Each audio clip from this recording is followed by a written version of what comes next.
surrounded with thick forests. The tide of the Revolutionary War was about to shift dramatically. The war had already taken a heavy toll on both sides, with each victory and loss echoing far beyond the battlefield. Men who had once lived as neighbours, brothers, even friends, now found themselves on opposite ends of muskets, entrenched in a conflict that would decide the fate of a new nation. But as the war dragged on, the British, confident in their disciplined armies and extensive resources, were about to discover the tenacity of a people unwilling to relinquish their dream of independence. In the south, the stage was set for a stunning transformation, one that would ultimately push the war toward its climactic finale. In the years leading up to this decisive southern campaign, the British had shifted their focus, pinning their hopes on the southern colonies, believing they'd find fertile ground for loyalty and order among the settlers there. With strategic ports and wealth aplenty, the South appeared to offer the foothold they needed to finally squash the revolution. But, as we will soon see, the colonies proved unpredictable, resilient, and deeply inspired by the idea of liberty. The battles that followed were unlike those in the north. Harsh guerrilla skirmishes, bold tactics, and relentless campaigns through dense forests and swampy backwoods. Here, in the south, the fate of the American Revolution would be decided, not in the polished manoeuvres of European-style warfare, but in the determined resistance of patriots who knew the terrain and fought for their homes. Welcome to episode 5 of my 6-part series on the American Revolution. Today, we'll plunge into the critical southern campaigns, those fierce, muddy, and spirited clashes that would decide the future of the revolution.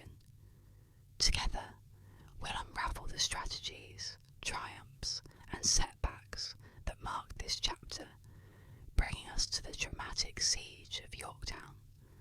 Whether you're joining us for the first time, or have been following each chapter of this journey, I'm thrilled to guide you through this turning point in American history. We've journeyed through the early, uncertain days of the Revolution, watched as colonial forces scored their first surprising victories, and observed as setbacks threatened to crush their spirit. Now, we arrive at a chapter filled with unexpected alliances, daring military manoeuvres, and the unbreakable will of a people fighting for a cause they believed in to their very core. In our last episode, we followed the Continental Army through moments of hard-won progress, from the strategic retreats that saved their forces to the surprise victories that renewed their hopes. But the South, up to now, had remained largely untouched by the fiercest conflicts. That was about to change. As British forces began to pour into the southern colonies with a fierce determination to bring the colonies to heel, a new, intense chapter of the war unfolded. It was here, amidst the plantations, small towns, and rugged countryside, that the flames of revolution would burn brightest. Now, let's journey into the British focus on the south, where a dangerous game of strategy, loyalty, and grit played out, reshaping the future of the revolution and altering the course of history.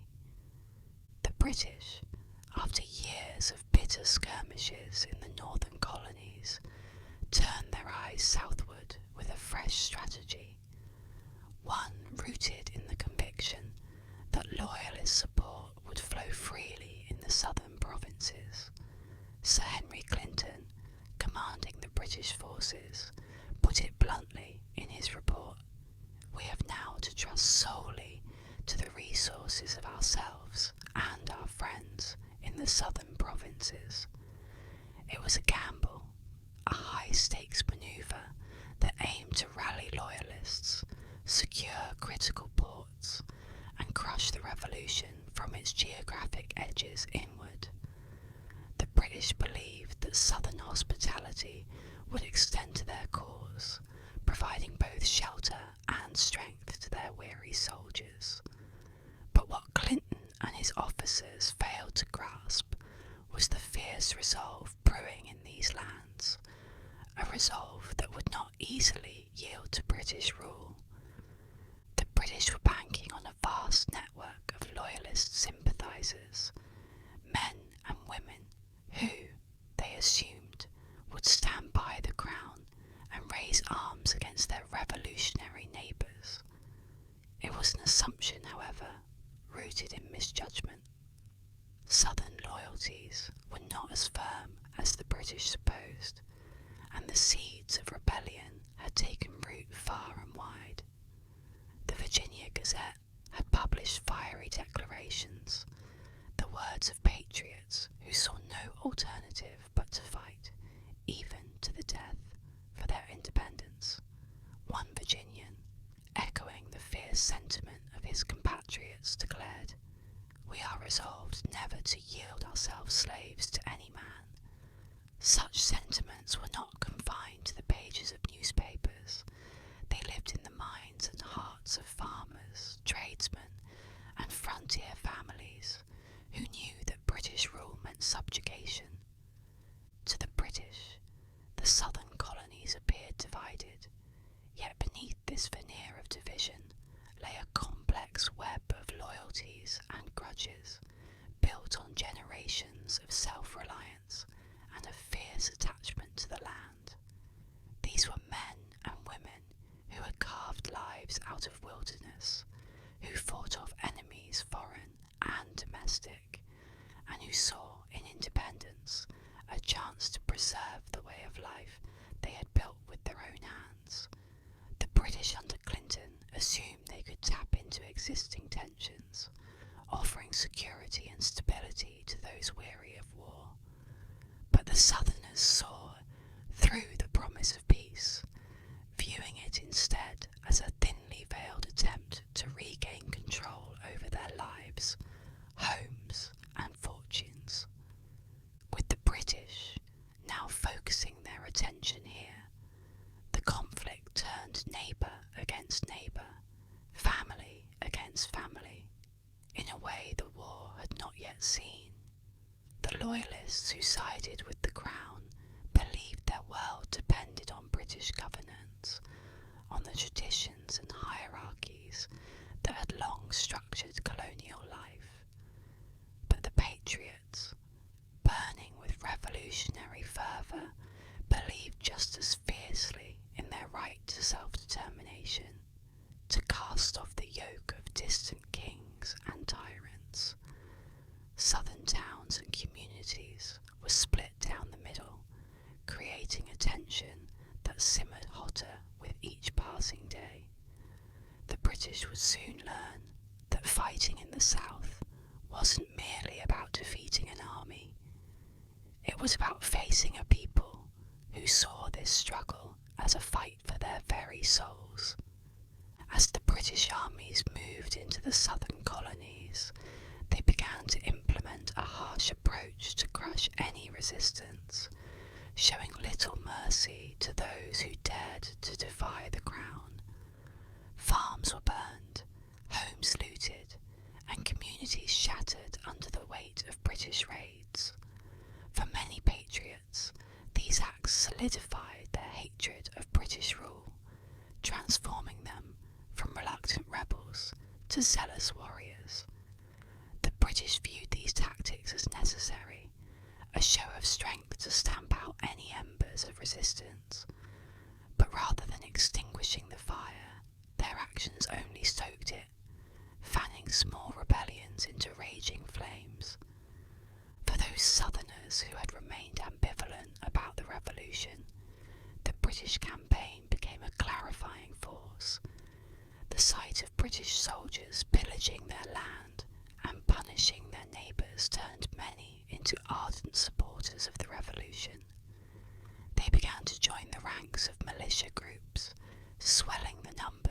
those ready to fight. These weren't professional soldiers. They were farmers, shopkeepers, young men from towns and fields who knew their homeland intimately. They fought in ways the British hadn't anticipated, using guerrilla tactics, hit-and-run skirmishes, ambushes, and knowledge of the southern terrain to their advantage. In the backwoods and swamps, the colonists struck hard and fast, then melted back into the trees, leaving the British stumbling through unfamiliar forests and rough terrain. In the British officers' minds, the South was meant to be the fulcrum upon which they turned the revolution in their favour. It was supposed to be a bastion of loyalty and strength, the place where the rebel forces would finally be cut off from resources and support. Instead, it became a nightmare landscape of elusive enemies, devastating ambushes, and a populace unwilling to bend. Loyalist support was not only weaker than anticipated, it was more dangerous as patriot neighbours turned vengeful and communities became engulfed in personal vendettas layered over the broader war. The British forces began to realise that their fight in the south was not merely against continental soldiers. It was against a resilient people who felt that the British occupation threatened their very way of life. In this southern theatre, the revolution took on a new intensity. These were battles not just for territory, but for the identity and future of a burgeoning nation. With each British advance, the American resistance only seemed to grow stronger, uniting a patchwork of militias and regulars in a shared cause. They were no longer fighting for abstract ideals written on parchment. They were defending the soil under their feet, the farms they had built, the communities they cherished, and the independence they believed they deserved.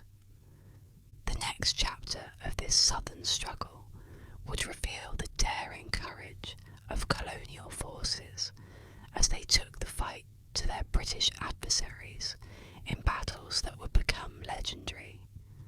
At places like King's Mountain and Cowpens, these patriots would show the British that their foothold in the south was far less stable than they had anticipated. The revolution was about to enter its most explosive phase. As British forces tightened their grip on the southern colonies, aiming to crush the rebellion once and for all, they soon found themselves ensnared in a nightmare of unconventional warfare. The southern campaigns unfolded like a series of traps, expertly laid by patriot forces who understood that the road to victory wouldn't be paved with formal lines of battle and European tactics. Here, the patriots relied on guerrilla warfare, unpredictable, relentless, and ruthless. With small, highly mobile militias, they struck where the British least expected, inflicting quick, brutal losses before vanishing into the forests and hills. These tactics, designed to exploit every strength of the rugged southern terrain, left the British struggling to adapt. The stage was set for two pivotal clashes, King's Mountain and Cowpens. These battles would shift the course of the revolution in ways the British had never anticipated. The Battle of King's Mountain marked a significant turning point in the southern theatre. Strategically perched on the border between the Carolinas, King's Mountain became the site of a patriot ambush that would shake British confidence. The British underestimated the backcountry militias, stubborn, self-reliant settlers who knew the land felt a personal stake in defending it. The British commander, Major Patrick Ferguson, had taunted them with a bravado that would seal his fate. He declared, "If you want to see your leaders, come out and fight," words that echoed across the frontier and rallied patriots from miles around. Ferguson, well aware that his position was tenuous, trusted in the strength of his men and the height of the mountain itself. But his overconfidence would prove his undoing. As dawn broke on October 7th, 1780, Patriot militia forces encircled King's Mountain, moving with the stealth and precision that had come to define their tactics. They closed in from all sides, scaling the slopes with practiced ease, moving through the trees like shadows. When they launched their attack, it was swift, brutal, and stunningly effective. The close quarters combat that ensued was unlike anything the British regulars had encountered in the open fields and formal lines of the north. Here, surrounded and outmatched, Ferguson's men fought in desperate hand-to-hand clashes, the crack of muskets and the clash of steel echoing through the hills. The Patriots took full advantage of the terrain, exploiting every rock, tree, and rise for cover. They advanced in waves, retreating and regrouping as needed, refusing to give the British even a moment's reprieve. In a brutal display of tactics, honed by years of frontier skirmishes, they drew the British into a deadly trap, striking from all directions. Ferguson himself, clad in a striking checkered hunting shirt and mounted on horseback, became a visible target for the Patriot marksmen. His determination to rally his men was met with unyielding resistance. Every move he made was matched by the Patriots' relentless assault.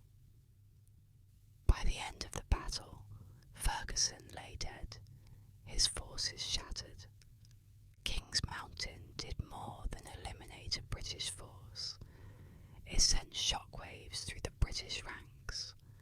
The news of Ferguson's defeat spread quickly, leaving British commanders to grapple with the sobering realization that their grip on the south was not as firm as they had thought. As one British officer would later lament, the destruction of Ferguson and his corps marked the first link in a chain of evils. The loss crippled British morale, demonstrating that Patriot militias, often dismissed as unruly and untrained, could not only hold their own against British regulars, but decisively crush them. It was a victory that breathed new life into the Patriot cause, inspiring further resistance and rallying new recruits to the fight. With the victory at King's Mountain, the Patriots gained more than a tactical win. They reclaimed their spirit. This battle proved that the backcountry militias, though lacking the polish of a professional army, possessed a fierce resilience and cunning that could turn the tide of the war. Their triumph sent a powerful message across the colonies, galvanizing support and emboldening those who had begun to doubt the possibility of victory. The southern front, once viewed by the British as their stronghold, was now a battleground fraught with unexpected perils. The Patriots were proving that they could and would resist, that the land itself, familiar, hostile, and unforgiving, was their ally.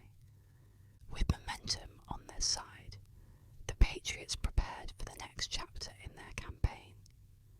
General Daniel Morgan, a seasoned fighter who understood the tactics that had worked at King's Mountain, took the lead in planning another bold strike was no stranger to unconventional warfare. He recognised that to keep the British on their heels, the Patriots needed to remain unpredictable, to keep striking from the shadows, and to outmanoeuvre a British army that was growing wary yet determined. His focus turned toward a small, strategically placed field near Cowpens, where he intended to lure the British into a trap as cunning as the one sprung at King's Mountain. If King's Mountain had been a demonstration of the militia's skill, the Battle of Cowpens would reveal the genius of a well-planned tactical trap designed to exploit every weakness of the British forces. With the Patriots fired up from their recent victory and Morgan's strategy honed to perfection, the battle would soon unfold in ways the British could scarcely imagine. The Battle of Cowpens, fought on a frosty morning in January 1781, stands as a masterstroke in military strategy, a meticulously crafted trap set by General Daniel Morgan to deliver a decisive blow to the British. Morgan, a veteran fighter, knew that Bunastri Tarleton, the impetuous British commander, favoured aggression and speed over caution. The Patriot general chose his ground wisely, selecting a field at Cowpens that provided ample opportunity to employ his unique strategy, a layered defence designed to exhaust and deceive the British. He organised his men in staggered lines, each one with a specific purpose. The militia, placed at the front, would deliver 2 volleys and then appear to retreat, drawing Tarleton's troops into the deadly trap Morgan had set. As Morgan rallied his men with the call, "Give them 3 fires and you are free," he gave them not only orders but also hope, a promise that their fight was not in vain, that this battle could be the turning point they longed for. When the British began their advance, Tarleton drove his men forward, eager to crush the Patriot forces he assumed would falter under pressure. But Morgan's tactics proved brilliant in their simplicity. As the British closed in, the militia fired their first shots, catching Tarleton's men off guard. The second volley came just as the British steadied themselves, adding to their confusion. After a third volley, the militia executed their apparent retreat, falling back as Tarleton's forces surged forward, believing victory was within reach. In reality, they were marching into the teeth of Morgan's plan. With the British now fully committed, the second line of Patriot soldiers, seasoned Continentals, rose to meet them. Morgan's troops had positioned themselves on a slight rise, giving them a tactical advantage, and when the British charged uphill, they faced a relentless counterattack. Morgan ordered his men to stand firm, and the Continentals met the British assault with precision and determination.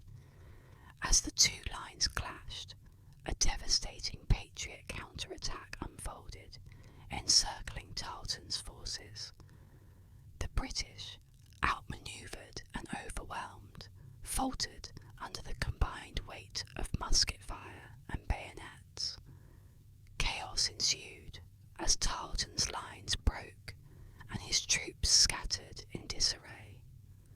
Morgan's leadership shone throughout the battle as he moved calmly among his men, coordinating their efforts with the practiced hand of a seasoned soldier. In contrast, Tarleton found himself trapped in a nightmare of his own making. His confidence, so certain in the morning light, crumbled under the weight of defeat. By the battle's end, Patriot forces had routed the British, captured murdering hundreds of soldiers and inflicting a blow that would echo through the remainder of the campaign. Tarleton himself barely escaped, riding off to report a loss that would haunt him for the rest of his career. Reflecting bitterly, he would later write, "This victory has ruined my reputation and blasted all my hopes of future glory," revealing the depth of his humiliation and despair. The impact of Cowpens reverberated far beyond the battlefield. It was more than a tactical win. It was a victory that demoralised the British and validated the unconventional, resourceful approach of the Southern campaign. For the Patriots, Cowpens symbolised the strength of strategy over brute force and marked a shift in momentum. Word of the victory spread rapidly, filling the hearts of patriots with renewed hope and emboldening them to continue their struggle. British forces, already stretched thin and grappling with the complexities of the southern landscape, felt the sting of Cowpens deeply. It shattered their confidence, undermining their faith in a campaign that once seemed so certain.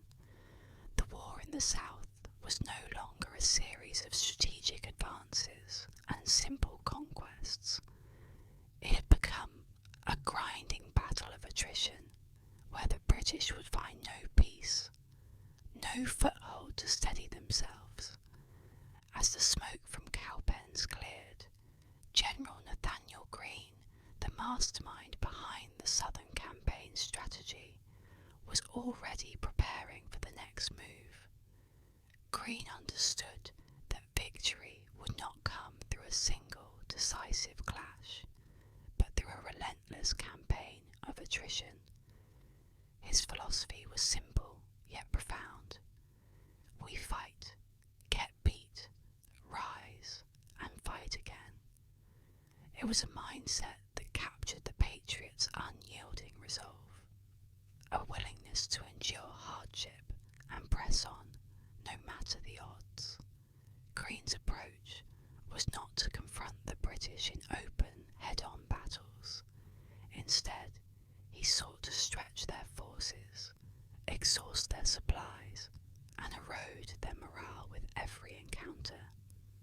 In the wake of Cowpens, Greene initiated a campaign and manoeuvre, drawing British forces across the rugged landscapes of the Carolinas, compelling them to chase a Patriot army that refused to be pinned down.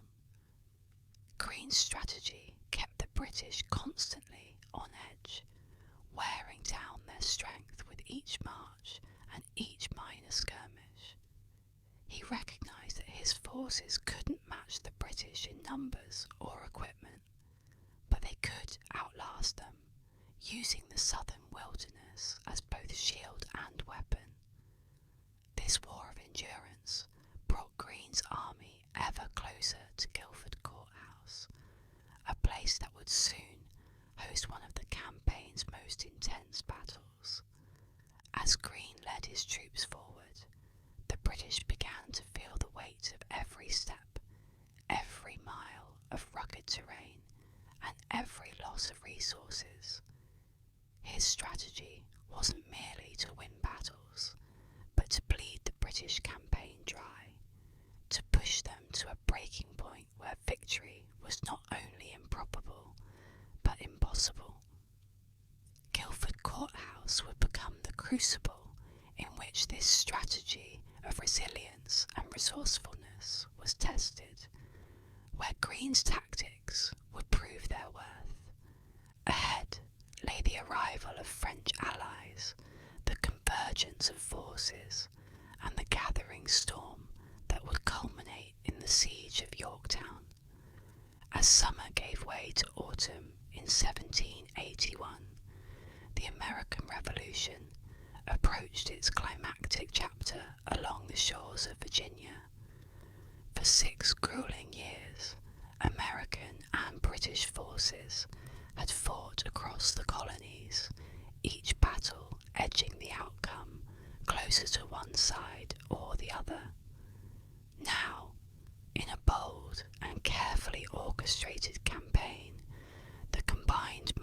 of American and French forces moved to bring an end to the conflict.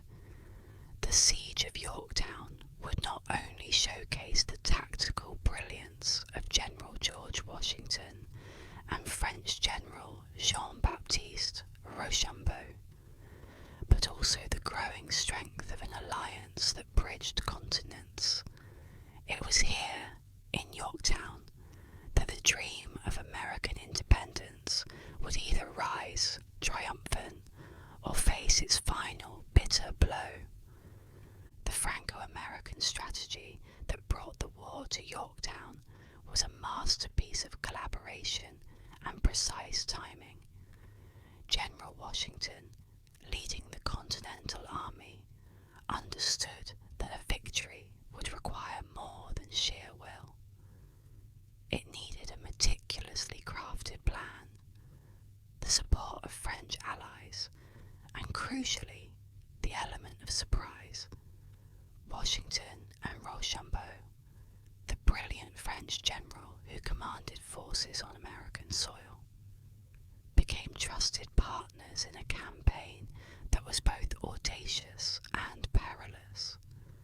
Together, they devised a plan to trap British General Charles Cornwallis and his forces at Yorktown, where the British had set up fortifications, believing reinforcements would soon arrive by sea. But Washington, with Rochambeau by his side, was determined to turn Cornwallis's expectations to dust. In his letter to the Continental Congress, Washington expressed his deep gratitude for the French support that made the campaign possible. It was a cooperative work in which both armies and the fleet took part. Without them, we could have done nothing. These were not hollow words. Rochambeau and his troops provided not only manpower, but also expertise in siege warfare, a critical advantage in the days to come.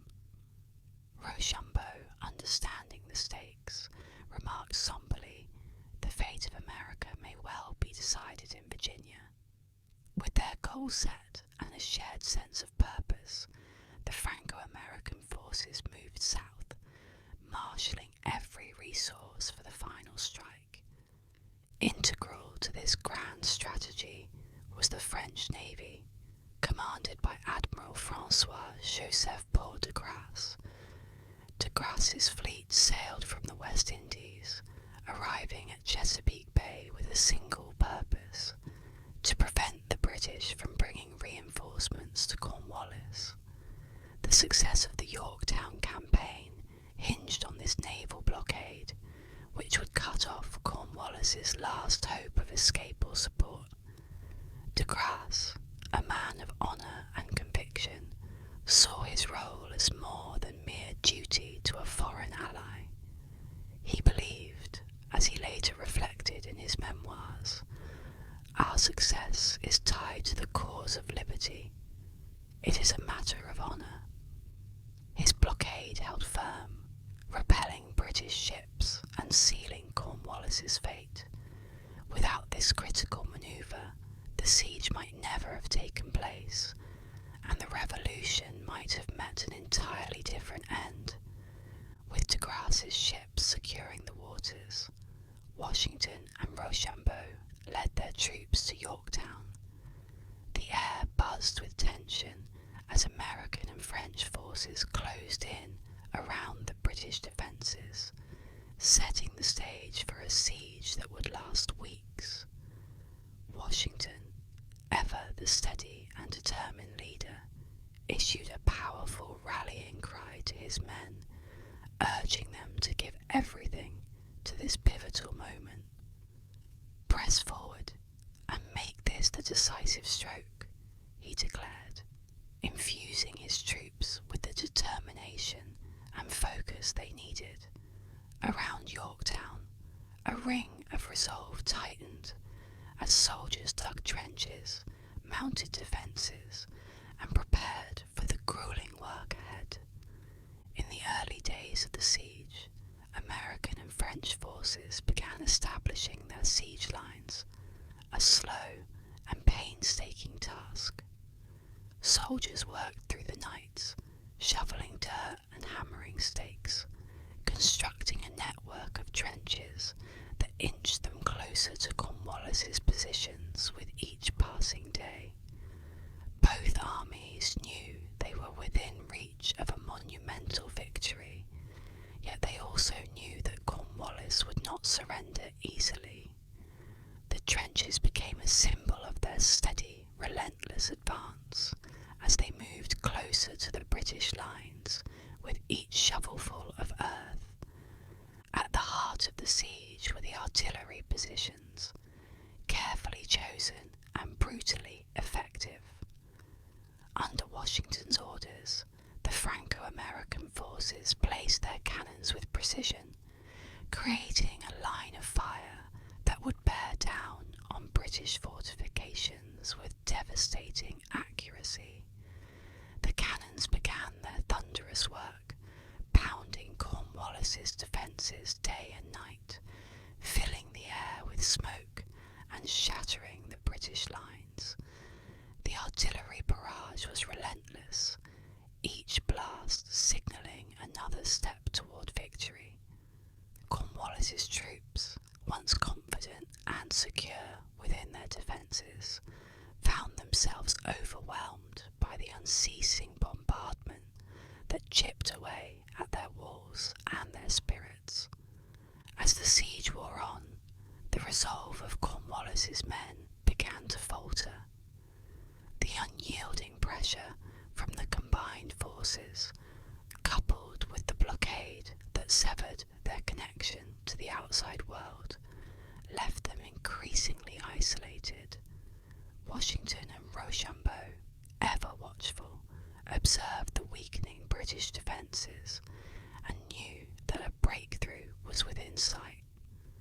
They urged their troops to hold fast, to press even harder, knowing that the end was near. With every cannon blast and every inch gained in the trenches, they were drawing closer to a victory that would reshape the future. As the Franco-American forces closed in, Cornwallis's options dwindled to nothing. His calls for reinforcements went unanswered. His soldiers grew weary and demoralised, and the walls that once seemed impregnable now bore the scars of relentless artillery fire. The siege had become a battle of endurance, a test of patience and strength, with the British garrison trapped and unable to break free. Now, let's explore the final moments of the siege, the key assaults and courageous acts that led Cornwallis to the ultimate decision he had dreaded. The siege was nearing its climax as American and French forces prepared for one of the most daring moves of the campaign, the capture of British Redoubt Number 10. By October, the Franco-American forces had edged close enough to the British defences to strike at key fortifications, and they knew that taking these redoubts would cripple Cornwallis's ability to hold Yorktown.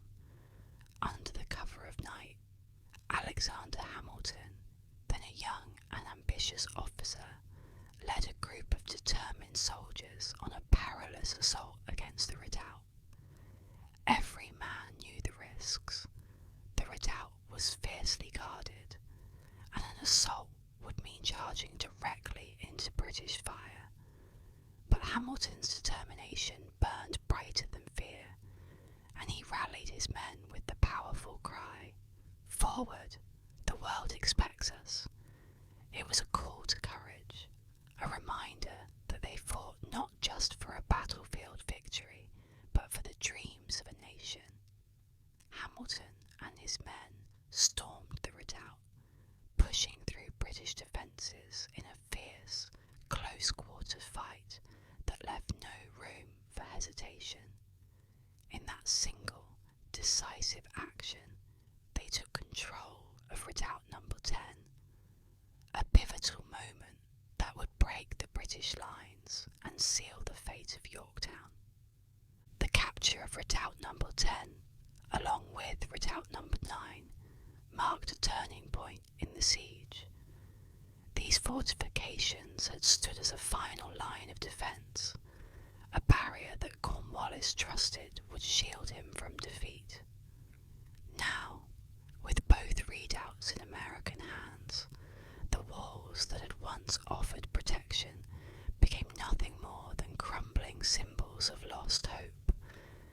The Franco-American forces, emboldened by their success, pressed forward with renewed intensity, their artillery pounding British positions day and night. The once formidable defences of Yorktown buckled under the unrelenting pressure.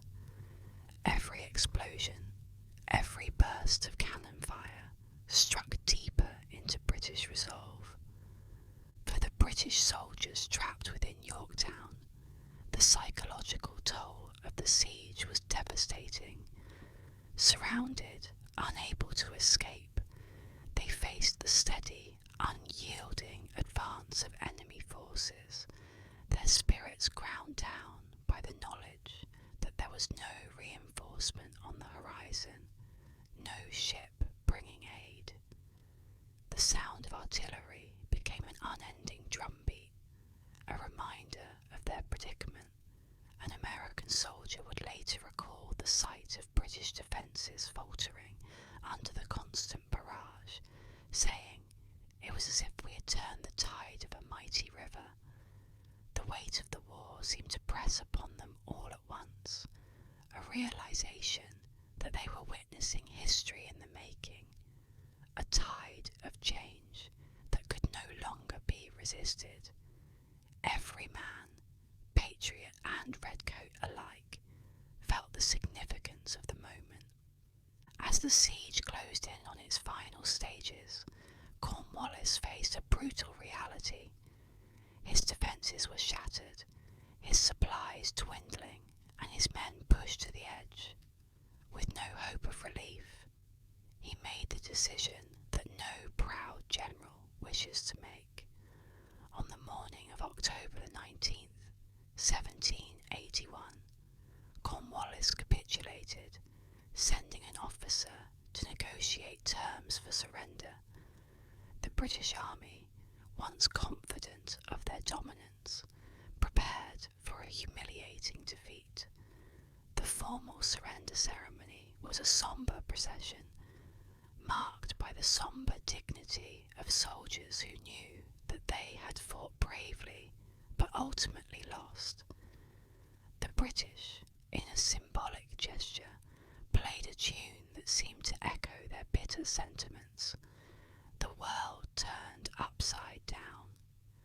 The haunting melody carried the weight of shattered expectations, the surreal acknowledgement that an empire had been outmaneuvered by a fledgling nation fighting for freedom.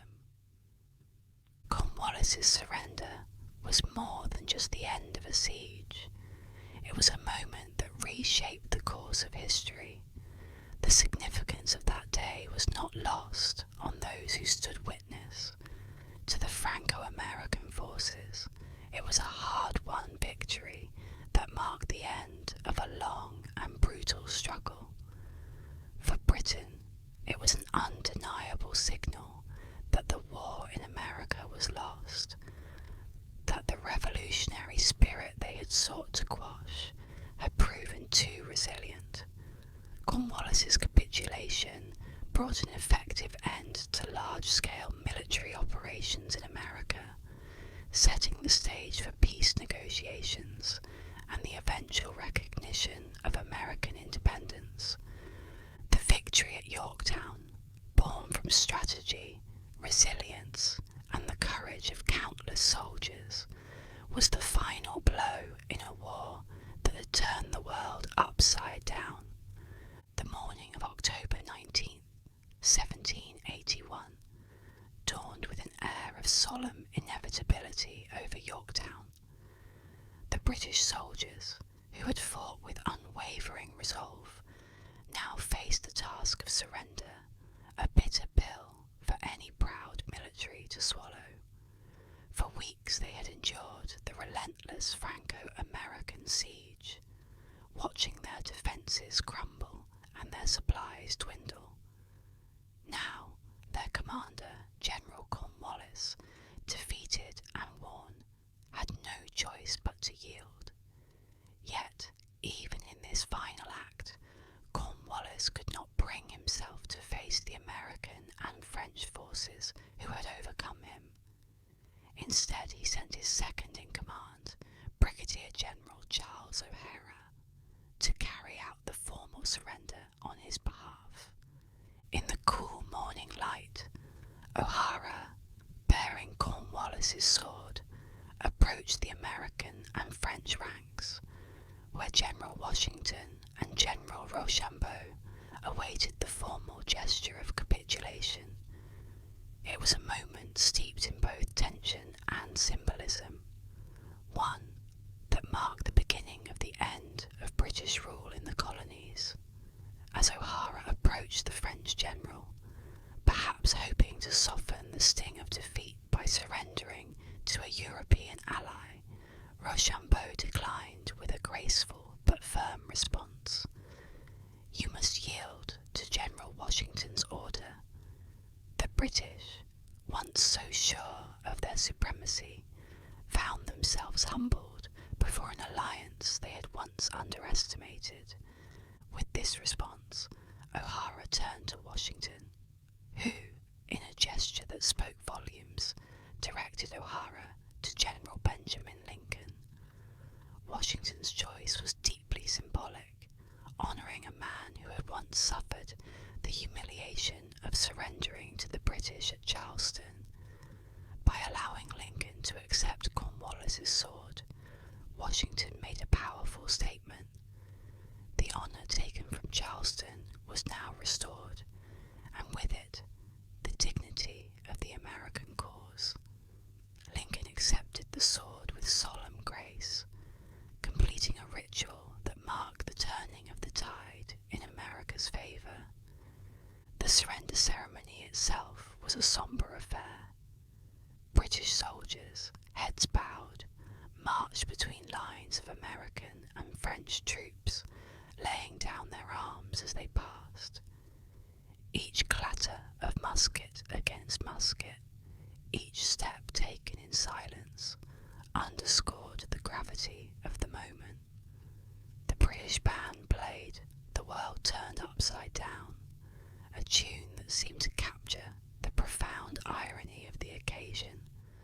A mighty empire brought to its knees by a determined force of colonial rebels and their foreign allies.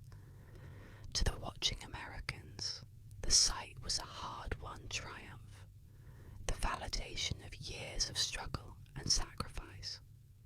To the British, it was an undeniable shift, a moment that shattered any lingering illusion that this war was still winnable. Beyond the field at Yorktown, the impact of Cornwallis's surrender rippled across the Atlantic, shaking the British government to its core. In London, when news of the defeat reached Prime Minister Lord North, the weight of the loss hit him with full force. His reaction, as he reportedly cried out, "Oh God, it's all over," captured the shock that reverberated through the halls of British power. North's words were an admission of defeat, not only on the battlefield, but in the broader vision of empire.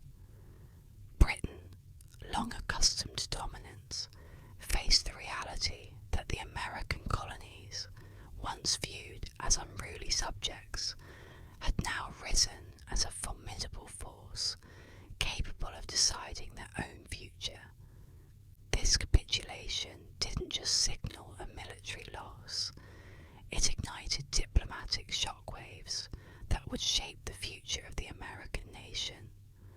Across Europe, the defeat at Yorktown underscored the vulnerability of the British Empire, marking a shift in international alliances and inspiring hopes of independence elsewhere.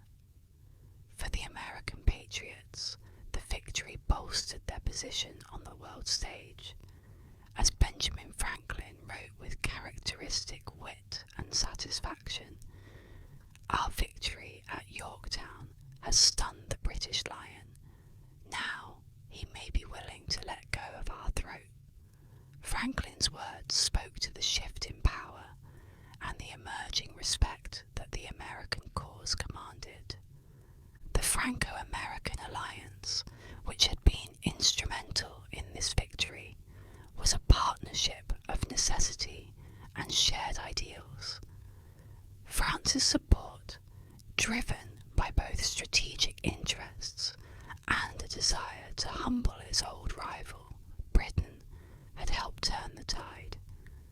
This cooperation reflected a broader struggle for liberty, a cause that resonated across borders. For the Americans, this alliance was more than just a political maneuver. It was a sign that their fight was recognised and respected by powerful nations. Yorktown stood as a testament to what could be achieved when nations joined forces for a common goal. As the British troops exited Yorktown, leaving behind the broken hopes of their campaign, American and French forces looked toward a future shaped by the principles for which they had fought.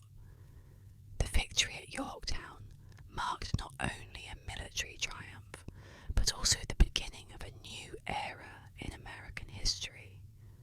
The dream of independence, once a fragile idea, now stood on the brink of becoming reality.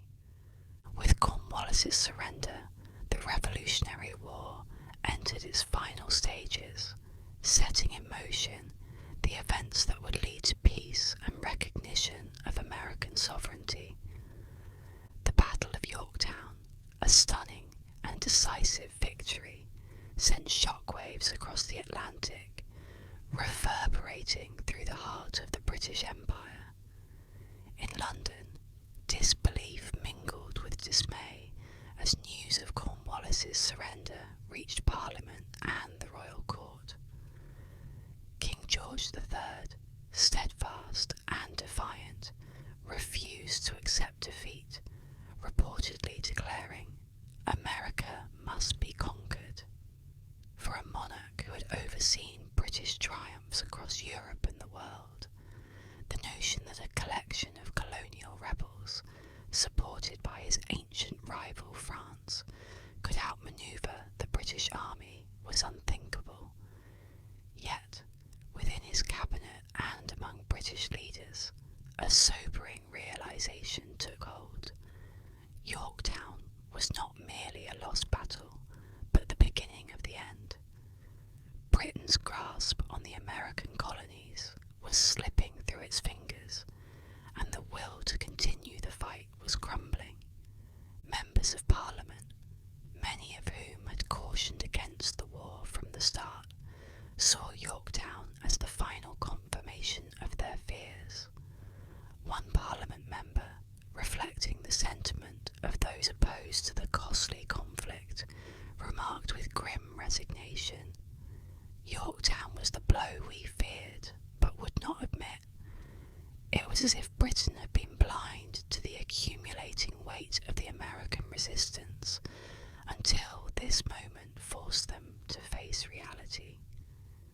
The defeat at Yorktown shattered any illusions of a quick victory, leaving the British government to weigh the costs of dragging on a war that now seemed unwinnable. For the British public, already weary from years of economic strain and mounting casualties, the defeat stirred calls for peace.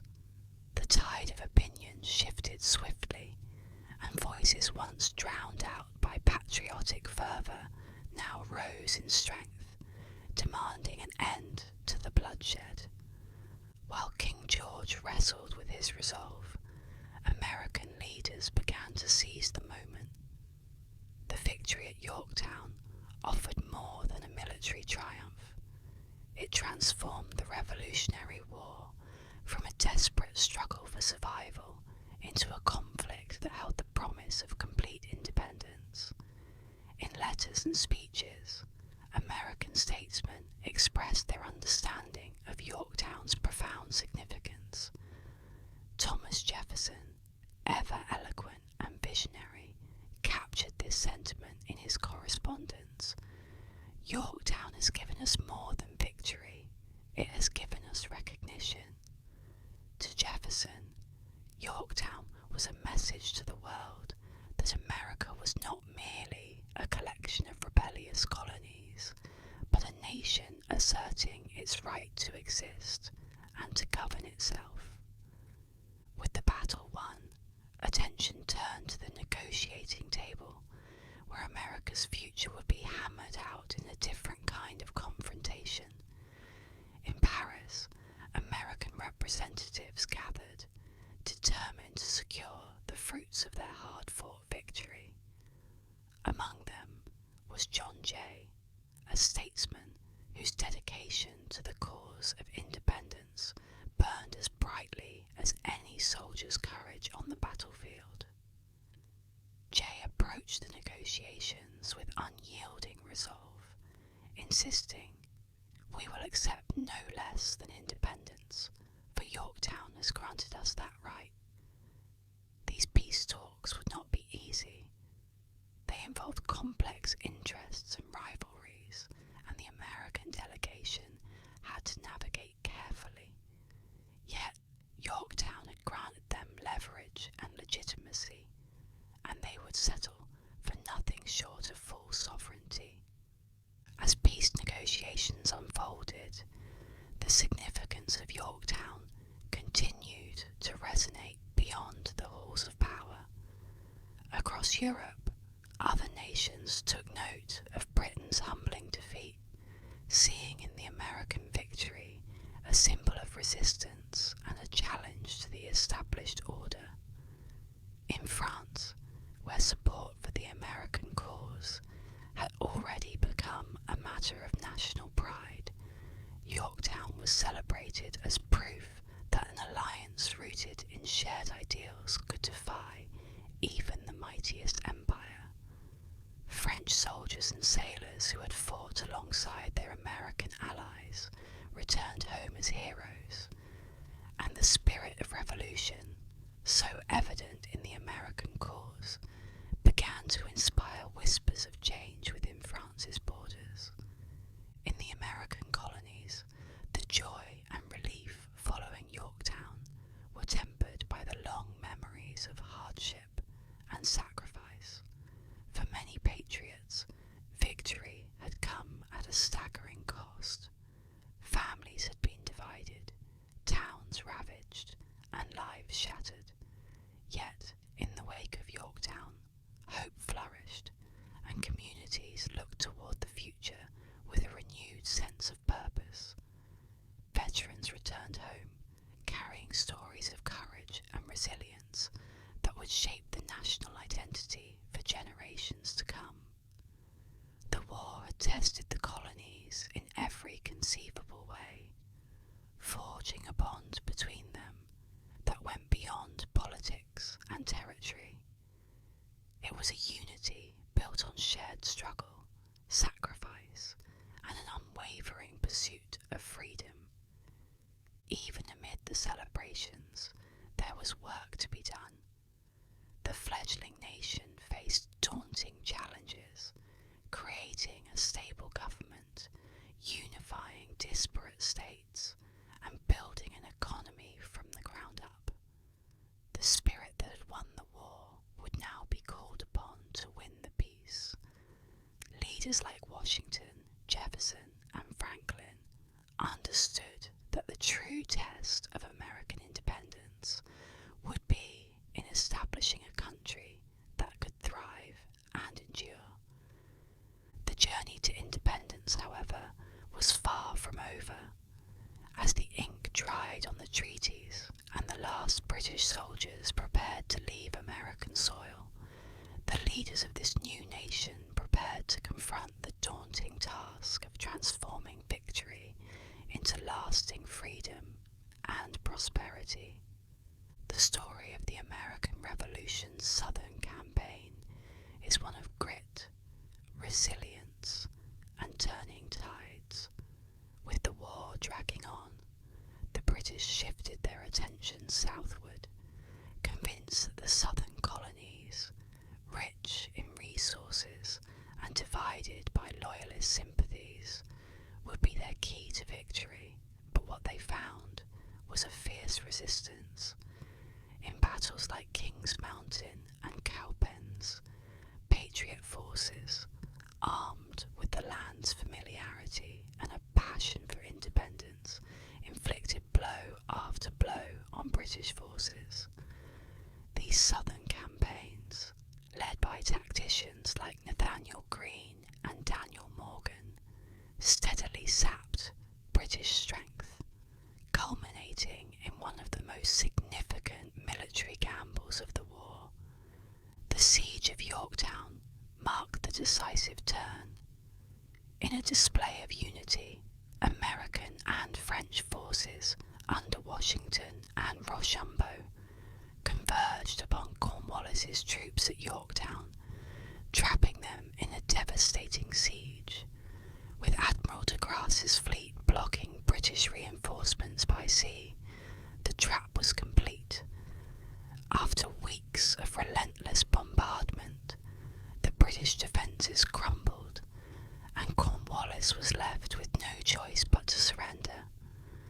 This Franco-American triumph did more than end a battle. It brought a weary nation one step closer to freedom. Yorktown was more than a tactical win. It was a symbol of what could be achieved through cooperation and shared ideals, a testament to the resilience and ingenuity that defined the American fight for independence. Yorktown was the tipping point, marking the beginning of the end for British rule in America. It signalled to the world, especially to Britain, that the colonies would not be easily subdued. The alliance between France and the American patriots, once seen as a long shot, had proven powerful enough to shatter the illusions of British invincibility. The world watched as a young nation began to take its first victorious steps, challenging the empire that had once been its master. As we close this chapter, our journey continues into the aftermath of this victory. In our next episode, we'll explore the peace negotiations and the long, complex process of shaping a new American republic. With independence came daunting challenges: the building of a government, the struggle to unite diverse states, and the creation of an identity for this new nation. Join me next time as we turn the page from battle to peace, discovering the hard-won legacy of the American Revolution